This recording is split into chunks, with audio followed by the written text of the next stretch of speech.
welcome back to my channel and welcome to the last video of 2020. I don't know about you, but I am super excited to leave 2020 behind. But before the end of the year, I just wanted to reflect a bit about my successes of the past year in terms of my diabetes and my health, because I think as difficult as the last year has been, it's also really important to think about the positives and celebrate the successes, especially right now, but also look forward to next year and share with you guys my resolutions to improve my diabetes management even further, improve my health even further. We're starting a whole new decade, so I'm just ready to take it up a notch and maybe even increase my time in target, improve my HbA1c, and I just wanted to share with you guys where I'm at the end of this year and yeah, my plans for next year in terms of my diabetes. So let's start with the successes, because I like to kick off on a positive note. The first success that I have to mention is that this year I achieved my lowest ever HbA1c since my diagnosis 16 years ago. So I got my result back at 5.8 and I was so happy with that. I was stuck at the low 7s, high 6s for such a long time.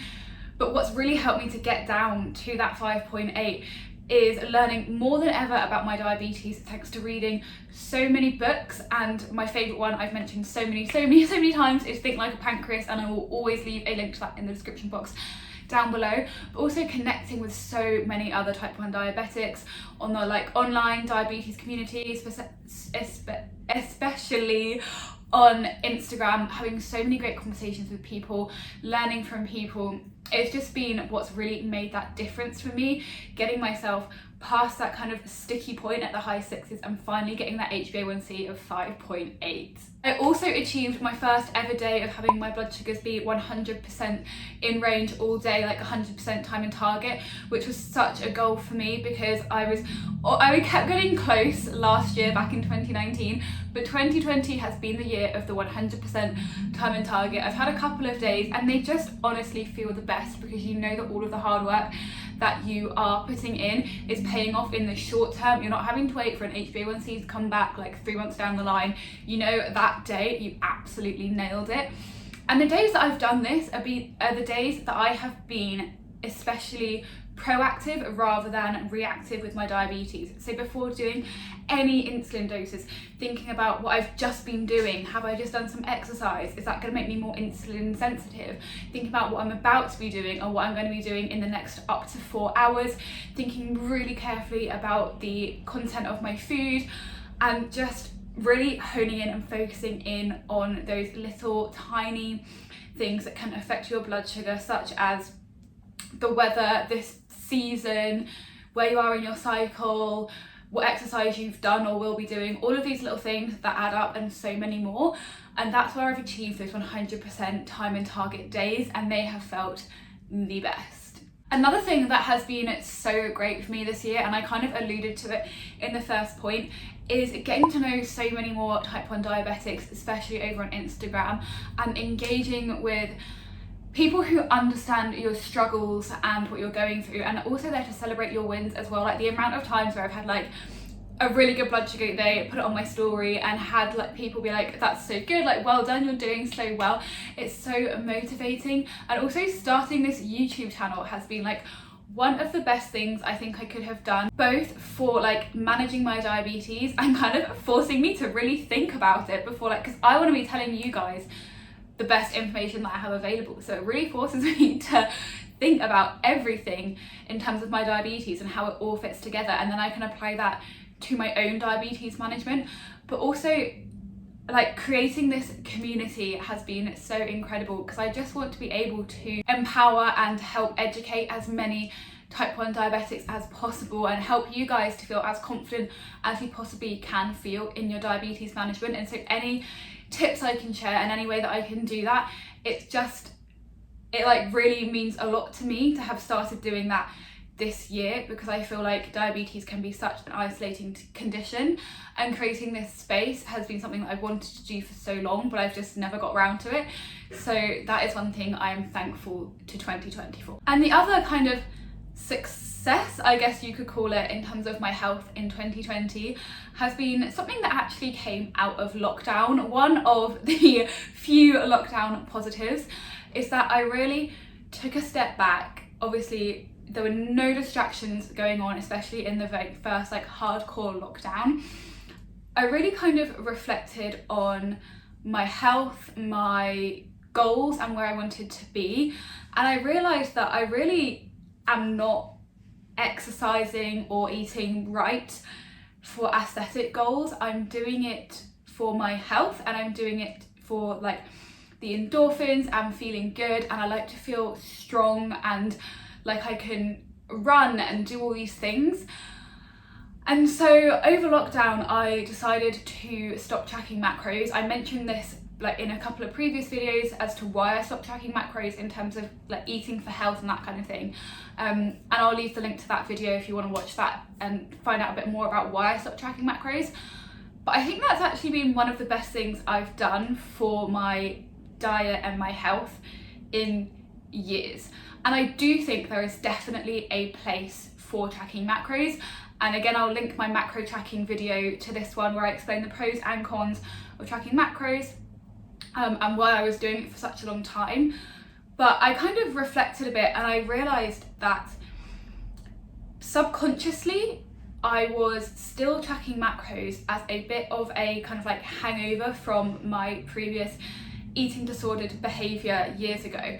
And really what I should have done is had a break between like recovery and this health and fitness journey that I've been on, and I should never have gone straight from recovery to tracking macros, because for me, subconsciously, it was a way to keep an aspect of that control and of that restriction over my diet and what I was eating. And so by stopping tracking macros, I've finally relinquished that last little ounce of restriction that was left around my diet and my fitness and my exercise, and I finally feel like I am really doing all of this for myself and for my health and also for my mental health, and I feel so free around food and around what I'm eating. The only thing that really dictates the way I eat now is my diabetes, and that feels just so freeing to finally be in this place where I am 100%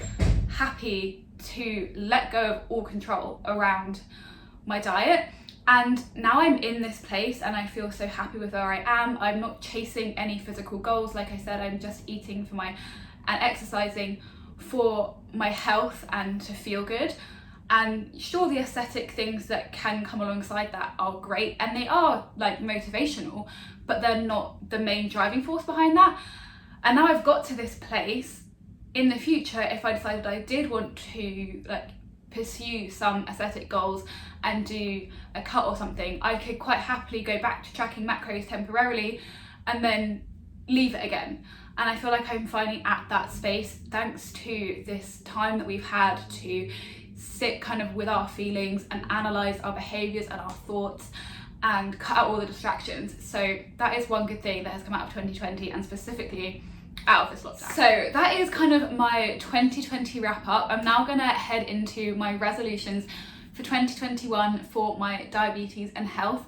And the first one is one that I've mentioned several times, warn you guys against doing, try my hardest to not do, but I still have not conquered the temptation to rage bolus.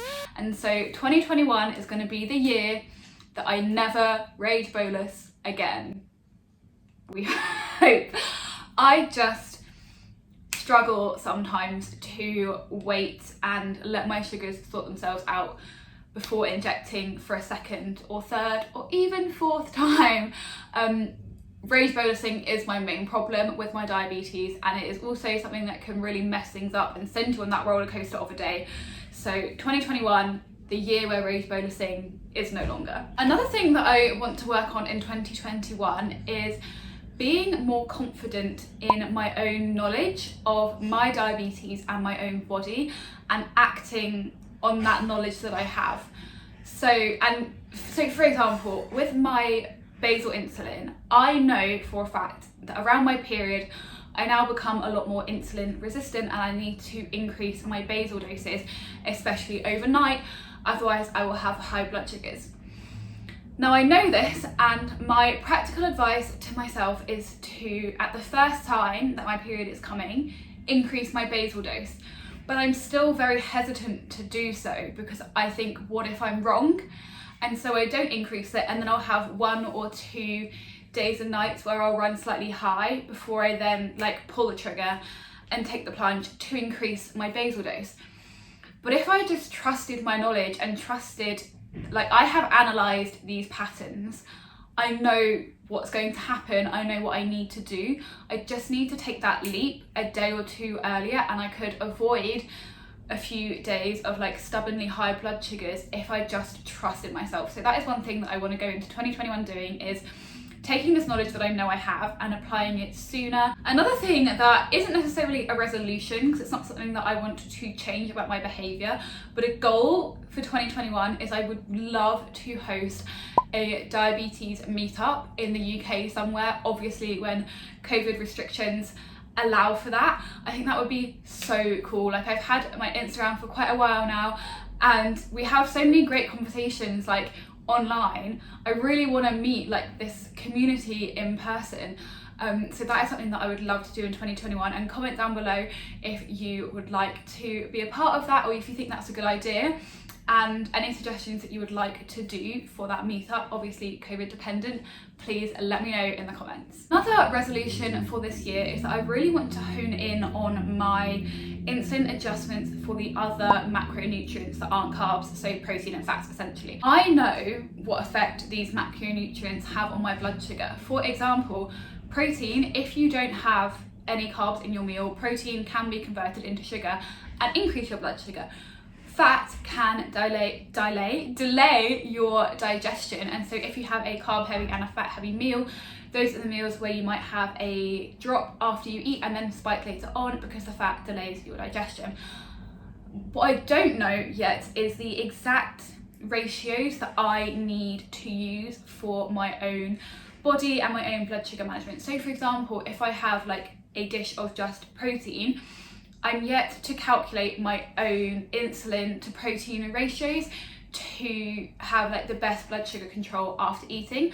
At the moment, I kind of guesstimate around protein and fats, but something that I really want to improve this year is analysing my blood sugar reactions to these macronutrients really specifically, and create a concrete ratio and a concrete plan for myself for when I do have these kinds of meals, so that I can avoid having these swings and dips when I don't eat carbs. Because for a lot of people assume that carbs are the difficult part of diabetes, but for me, carbs, easy. Got my carb ratios, I know what I'm doing. When you add in high protein and high fat, especially high fat, that's where I struggle more. And so I really want to create a concrete plan for myself and concrete ratios for these macronutrients. And my final resolution heading into the new year is that I just want to be less harsh on myself in terms of my diabetes control. I kind of mentioned this in my video about like the reality of switching to a Libra or a CGM and having that constant data.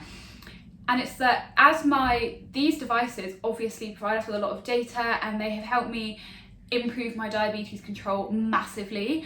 But as a result of that, I've also become super harsh on myself and get really frustrated and annoyed when things don't go to plan, and especially if I'm having a high blood sugar, I get really frustrated and disappointed in myself and think that like I know better, it's all my fault, like I should have done better.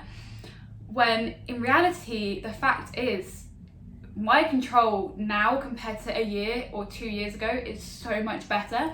And the reason that I'm getting frustrated is because it's not as perfect or as good as it usually is. And rather than getting frustrated, I should be celebrating the fact that normally my diabetes control is way better than it's ever been, and that's shown in my HbA1c. And this is just a minor hiccup along the way. But yeah, at the moment I'm just getting quite frustrated with myself and beat myself up quite a lot when it doesn't go to plan.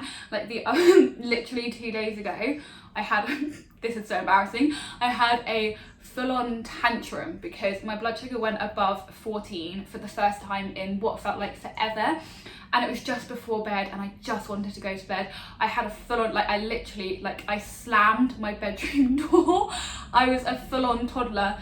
And like I was having a bad day anyway. Like I don't normally go that extreme with my annoyance at my diabetes, but I just want to reflect and remind myself that the reason I'm getting frustrated is because actually normally my diabetes is really well managed and I'm doing really well and I'm putting in the work. So I just want to be a bit kinder to myself with my diabetes this year. So that is all of my 2021 resolutions. I would love to know what your diabetes or health successes have been this year and what you are focusing on next year. Please let me know in the comments your resolutions. I would love to hear them. I'll probably add a few of yours into my own resolutions too, because there are lots of things as well that I could focus on that I haven't mentioned in this video.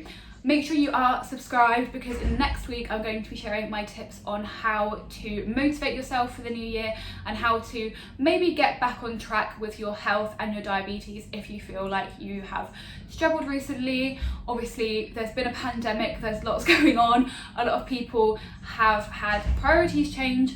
So next week I'm going to be sharing how to kind of just get back onto feeling on top of your diabetes. I hope you guys enjoyed this video and I hope you all have a fantastic day, and I will see you in the next one in 2021. Bye!